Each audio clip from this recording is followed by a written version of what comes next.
ஜீ தமிழ்ல மக்கள் எல்லாரும் விரும்பி பார்க்குற அண்ட் ரொம்பவே சக்ஸஸ்ஃபுல்லாக போயிட்டு இருக்க சீரியல் தான் அண்ணா. இந்த சீரியலை 2023 மே 22 ஸ்டார்ட் பண்ணியிருந்தாங்க. 2 வருஷம் டெலிகாஸ்ட் பண்ணப்பட்ட இந்த சீரியல் இப்போ வரைக்கும் கிட்டத்தட்ட 850 எபிசோடுக்கு மேலே ரொம்பவே சக்ஸஸ்ஃபுல்லாக போயிட்டு இருக்கு அப்படின்னு தான் சொல்லணும். இப்போ இந்த சீரியல் முடிய போகிற செய்தியை ஜீ தமிழ்ல அஃபிஷியலாக அனௌன்ஸ் பண்ணிட்டாங்க.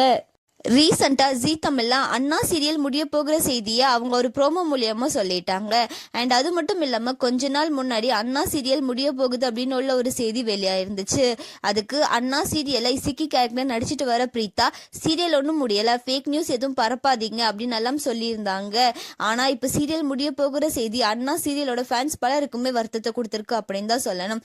எதனால இந்த சீரியலை முடிக்க போகிறாங்க அப்படின்னு சொல்லி தெரியலை. இப்போ இந்த சீரியலுக்கு பதிலாக வாகை சுடவா அப்படின்னு சொல்லி புதுசாக ஒரு சீரியல் வரப்போகுது. வாகை சுடவா சீரியல்ல இர்ஃபான் மற்றும் பவித்ரா லீட் ரோல நடிக்க போறாங்க. அண்ணா சீரியல் முடிய போகிற செய்தி உங்களுக்கு எந்த அளவுக்கு வருத்தத்தை கொடுத்துருக்கு அப்படின்னு சொல்லி கமெண்ட்ல சொல்லுங்க. அண்ட் அது மட்டும் இல்லாம அண்ணா சீரியலை நீங்க எந்த அளவுக்கு மிஸ் பண்ணுவீங்க அப்படின்னு சொல்லி கமெண்ட்ல சொல்லுங்க. அண்ட் இந்த மாதிரியான அப்டேட்ஸ்க்கு நம்மளோட சேனலை சப்ஸ்கிரைப் பண்ணிக்கோங்க.